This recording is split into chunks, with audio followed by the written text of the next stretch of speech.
আজ আমি ঠিক করলাম কলার পিঠে করব। তো এখানে দেখো কলাগুলো সব দাগি কলা, তো এই কলাগুলো তো খাওয়া যাবে না, তো ভাবলাম চলো দেখানো যায় কলার পিঠে। তো এই কলাগুলো আমি ছাড়িয়ে এখন পিঠে করবো।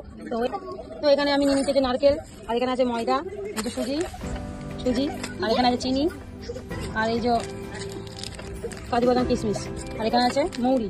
তো চলো আমি এগুলো সব রেসিপিগুলো এখন কি ভাবে তৈরি করি, কি করি না করি সব দেখতে থাকো। তো কলাগুলো এতই নরম হয়ে গেছে, তো কবে থেকে পোড়া দিচ্ছি আমি খাই না, কলাগুলো এত নরম হয়ে গেছে বলে তো ফেলে দেবো, মায়াও লাগে কলা। তো সেই জন্য ভাবলাম দেখি পিঠে বানানো যাক, আর অনেকদিন ধরে তোমার দাদু বলছে পিঠে খাবো, তো কি রেসিপি বানাবো, তো সেই জন্য আমি কলা রেসিপিটা বানাবো বলে। এই যে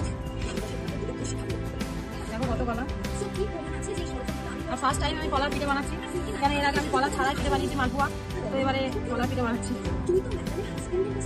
তো এই যে দেখো, তো এই যে আমি কলার মধ্যে চিনি দিয়ে ভালো করে কলাটাকে চটকে নিচ্ছি। আর তোমরা যে চিনি কম খাও তো চিনি কম দিতে পারো, কেন কি কলাটা খুবই পাকা, তো আমি বেশি দিচ্ছি না, তো যদি চিনি দিয়ে খাওয়াই যাবে না, খুব মিষ্টি যাবে। তো তোমরা যা চিনি পছন্দ করো চিনি দিতে পারো, তো আমার চিনি অল্প দিয়েছি, কেন কি কলা খুবই পাকা কলা। তো এই যে আমার কলা দেখো পুরোপুরি চটকানো হয়ে গেছে, একদমই কলা দেখাচ্ছে না, এরকম ভাবে কলা যেই মানে জলটা মনে বেরিয়ে এই কলা জলে দিয়ে মাখা হবে, আর পাকা কলা বলে ওই জন্য। তো এই যে ময়দা দিয়ে দিচ্ছি আমি, তো এই যে আমি ময়দাটাকে দিলাম, দিয়ে সামান্য নুন দেবো, আর তারপরে সুজি, সবকিছু আমি আন্দাজ মতো নিচ্ছি। এই যে মুড়ি,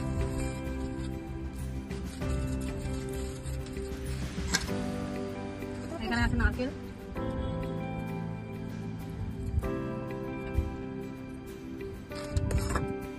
আর এখানে আমি সব কাজু বাদামগুলো বের করে নিয়ে শুধু কিশমিশগুলো দেবো।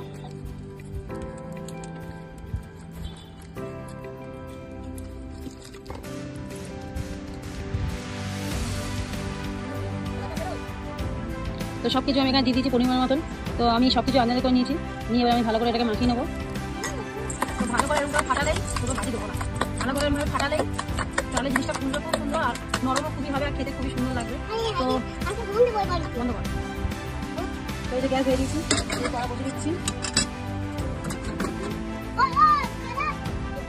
তো কড়া আমার গরম হয়ে গেছে, আমি এখন দিয়ে দিচ্ছি সাদা তেল। তো বেশি করে সাদা তেল দিতে হবে, কেন ওটাকে ভালো করে ভাজার জন্য ডুবু তেল লাগবে।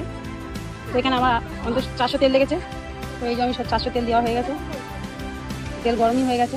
তো চলো ভাজা যাক। এই যে তো তেল আমার গরম হয়ে গেছে, পিঠে করার জন্য এই যে দিয়ে দিচ্ছি। আর এই ফার্স্ট টাইমে আমি করলাম, জানি না কেমন হবে।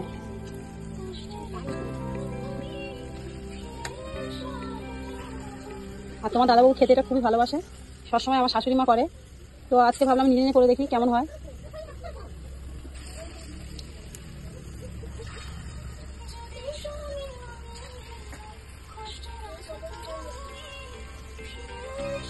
আর যদি আমি কিছু ভুল করে থাকতে হয় তো তোমরা সব কমেন্টসে কমেন্ট করে বলো, আমার বন্ধুরা কমেন্টসে কমেন্ট করে বলো যে এই জিনিসটা কেমন করে করতে হয়।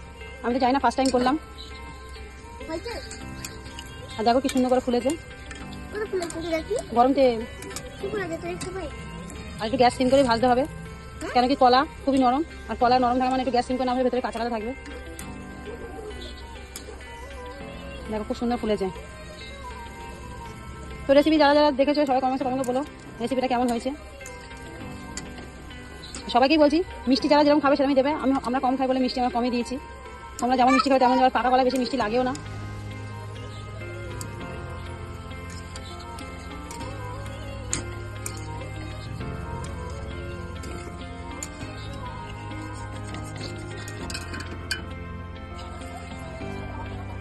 আর আমি পারিও না গোল গোল গোল করে ভাজতে, এটা পুরোপুরি আমার বাবা আমাকে শিখেছিল এই গোল গোল করে ভাজাটা। আর আজকে রেসিপিটাও আমার বাবার কাছে শিখে এসেছি আমি, কিভাবে কলা পিঠে করতে হয়, আর নারকেলে দিলে স্বাদটা কেমন বাড়ে।